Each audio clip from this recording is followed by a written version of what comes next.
Senhores e senhoras, boa tarde. Eu não bebi porque eu não bebo, pode ficar tranquilo, é meu tom de voz mesmo. Então um pouco de goianês com cearense misturado. Bem, nós estamos participando de um momento especial, não é? Alguns de vocês já viveram esse momento. Hoje é a Fernandinha e a Vanessa, né? Começou cedo o rojão deles hoje.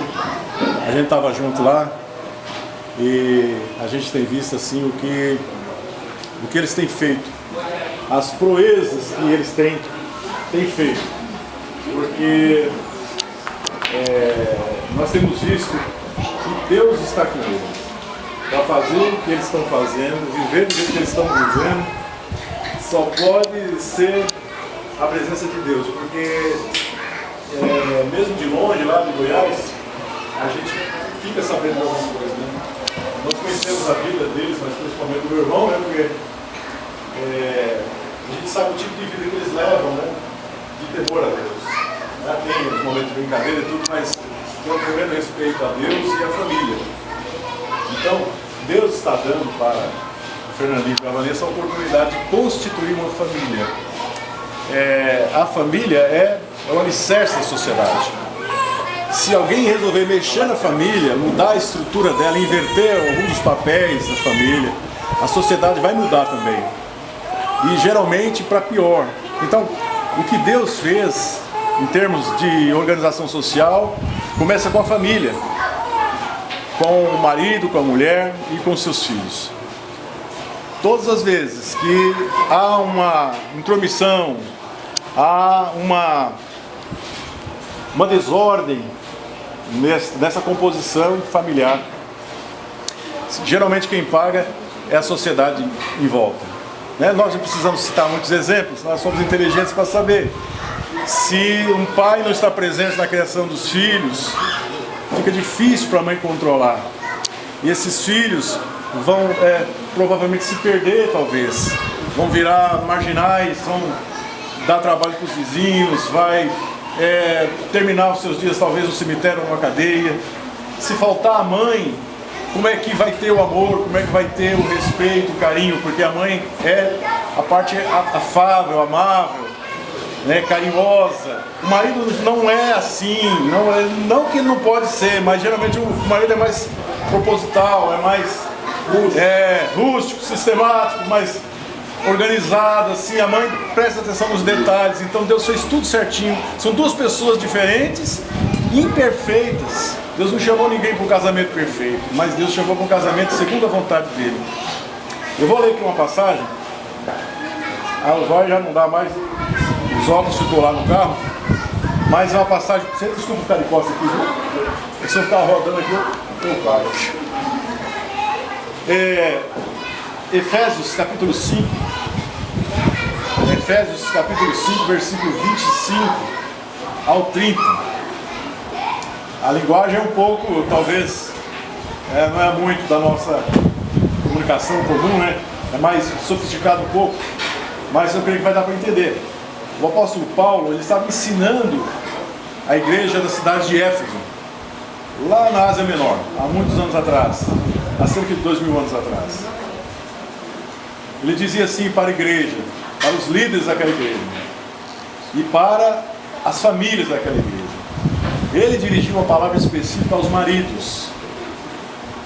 E ele disse assim: maridos, amai vossa mulher, como também Cristo amou a igreja e a si mesmo se entregou por ela, para que a santificasse, tendo-a purificada por meio da lavagem de água pela palavra, para apresentar a si mesmo igreja gloriosa, sem mácula, nem ruga, nem coisa semelhante, porém santa e sem defeito.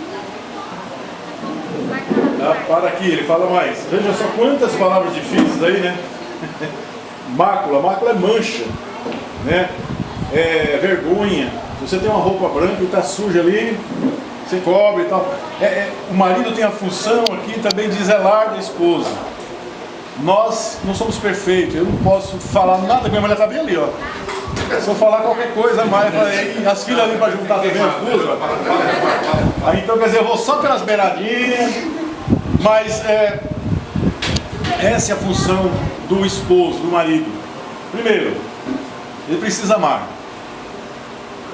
Para amar não é preciso ser, como é que fala? Molengo. Não é, quem ama não é molengo, não é dizer, fraco. Não. Amar é uma atitude racional, uma atitude de propósito, tem que querer, tem que agir.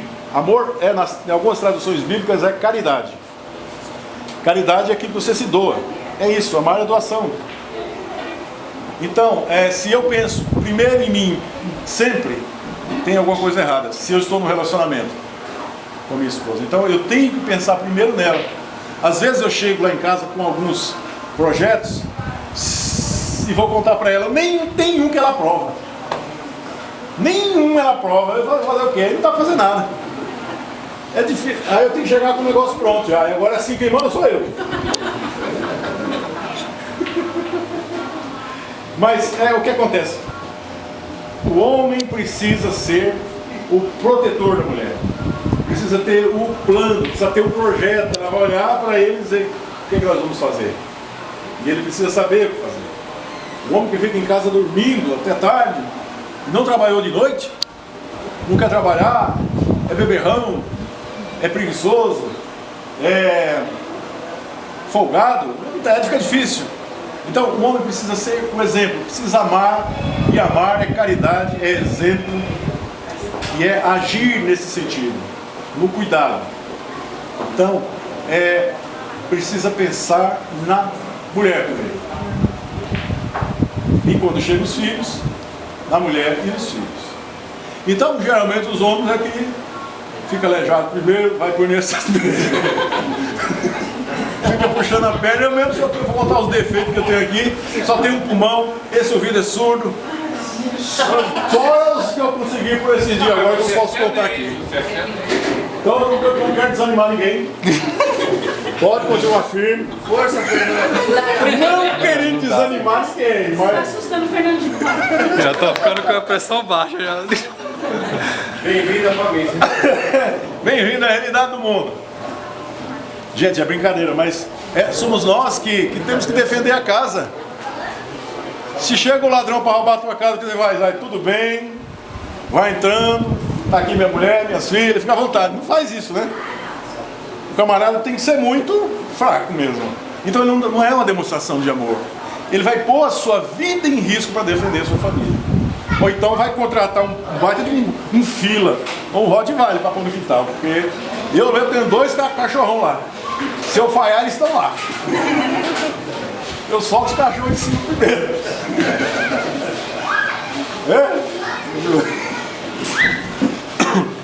Gente, então o marido amar é isso. Mais ou menos isso, é muito mais do que isso. Como dizia o poeta Camões, o amar é fogo que arde sem se ver. É o quê? Ferida que dói não se sente, é um contentamento descontente. Já dizia o poeta Camões, né? Camões, foi Camões? Não foi um poeta que falou, foi Camões. E aí o Legião Urbana fez uma música, juntou essa parte com a parte de Coríntios 13, né? Da palavra de Deus. Bem, o amor é basicamente a autodoação. O que Jesus fez na cruz, não pensou em si, não pensou na humanidade. Ele se deu. Porque Paulo compara Jesus ao marido e a mulher, ele compara a igreja. Jesus morreu pela igreja para salvar a igreja, ou seja, você que entregou a vida a ele. Você que entregou a vida a ele, você ouviu, né? Amém? Quem entregou, trata de entregar. Ele morreu para cuidar, para criar uma igreja, uma noiva. A palavra de Deus chama a igreja de noiva. Então ele vai vir, ele vai voltar e pegar a sua noiva e vai ter um casamento no céu um dia. Quando ele vier buscar o povo dele, que é a igreja, que ele tem cuidado. Ele deu a própria vida.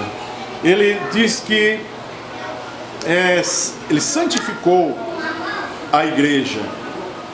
Ele santificou a igreja. Jesus fez isso, santificou a igreja. Sabe o que é isso?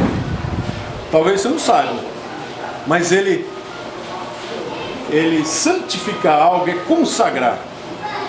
Então o marido consagra a esposa, consagra, respeita ela,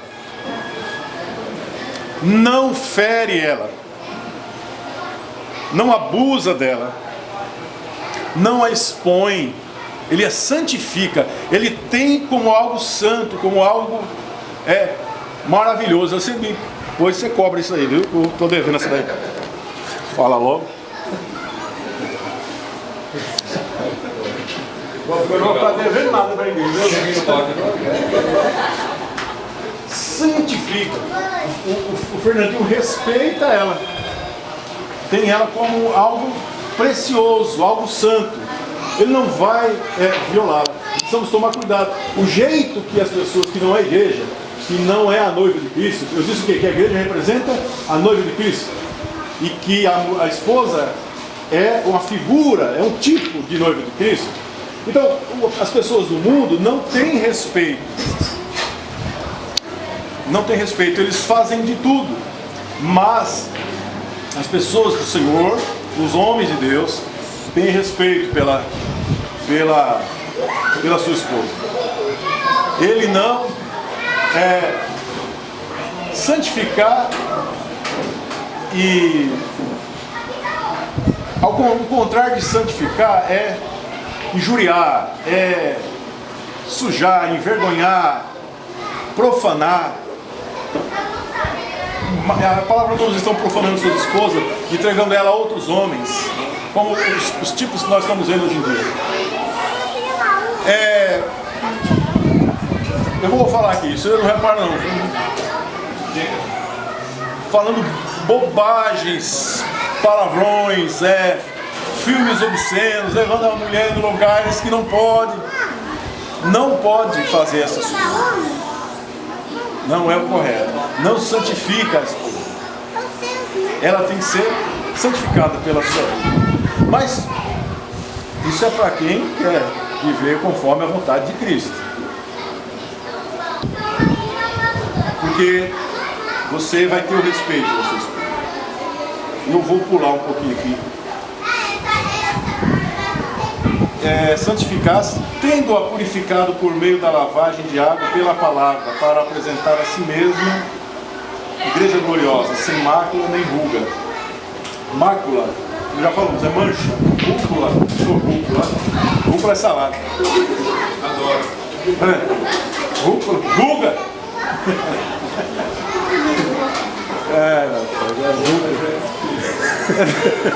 Você grava isso aí também, isso aqui eu preciso contar em outros casados. Sem mácula nem rúcula. Não dá, cara, é sério. Sem mácula nem rúcula.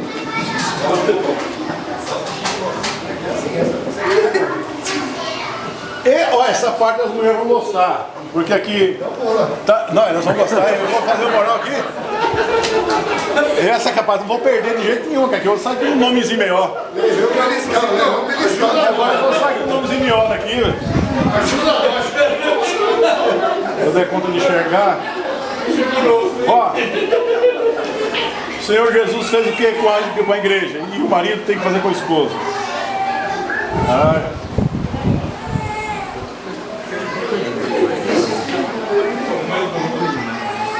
Purificou por meio da lavagem de água pela palavra, ou seja, pela conversa, pelo diálogo,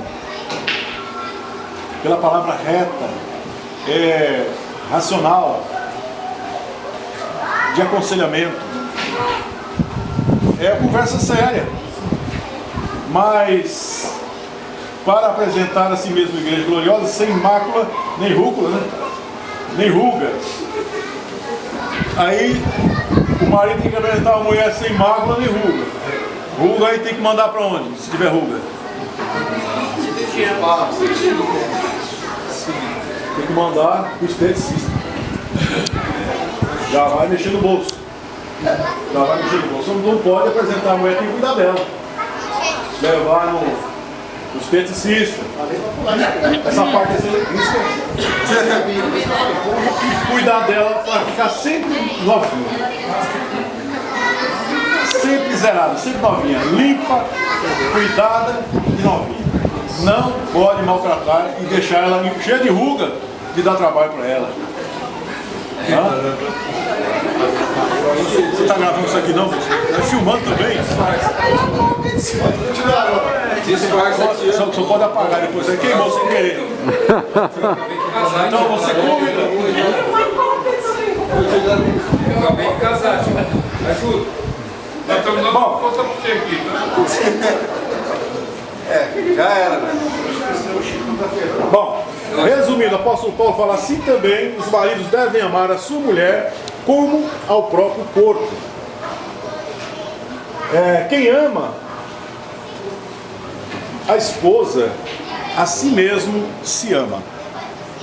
Então, resumidamente, Paulo ele diz: se você se ama, você deve tratar como você se trata, tratar a sua esposa.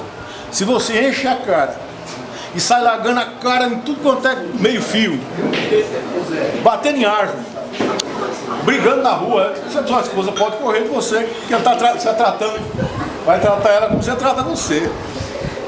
Então cai fora. Você já pensou? O camarada só briga, chega com a cara toda cortada, os pontos na testa, de brigar, de beber, de ir pra bola e brigar no futebol. E fazer tudo que não presta. Então, isso não é uma boa pessoa para si mesmo. Uma pessoa boa para si mesmo se cuida. Então, como a pessoa gosta de se cuidar, tem que cuidar da esposa. Tá certo? E tenho dito. Olha o meu exemplo aqui, ó. Olha para ela vir cuidar. Segura o seu hoje, ô Chico, vai ter que jogar para nós hoje. Vai ter que jogar hoje. Tá cavando muito, descavando 10 vezes. Queridos,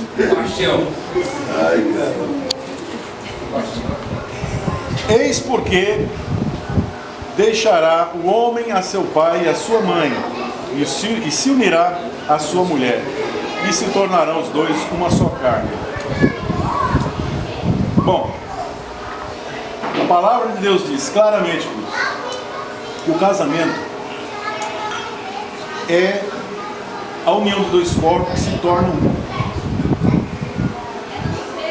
O marido deixa a sua casa, a esposa deixa a sua casa e se tornam um. Deixará o homem a sua casa e se unirá à sua esposa e serão um. Ser um é querer sempre o bem para si. O tempo todo. É o resumo da ópera. Se tornar os dois. Essa é a ideia de Deus. De modo que você não pode pegar a faca e fazer assim, você dá amor em você. Porque você não fará isso com ela. Um dos maiores exemplos que nós temos é a Trindade. De ser um. Não há outro exemplo mais perfeito, de casamento mais perfeito, do que a Trindade. É Pai, Filho e Espírito Santo. De todo lado que você olhar, você vê Jesus. De qualquer lado que você olhar, você vê o Pai. De qualquer lado que você olhar, você vê o Espírito Santo. São três pessoas que mais funcionam como um, em sentimento, em vontade, em amor, em sabedoria e tudo. Então, o marido e a mulher é o exemplo disso. É o anseio de Deus para a sociedade. Para que a sociedade olhe esse exemplo de família, de marido e de mulher, e se inspire. Queira para si. Isso é muito bom, muito, o que Deus faz aqui. Apesar de todas essas brincadeiras que a gente fez aqui, porque eu vou falar a verdade, eu comi essa comida gostosa ali, comi foi muito mesmo. Comi mesmo, estava muito bom mesmo. E me deu sono. Eu falei, como é que eu vou falar, Fernandinho, com esse sono? Fiquei pensando comigo. Por isso que você falou pouco hoje, né? Eu falei, só uma hora já vai dando.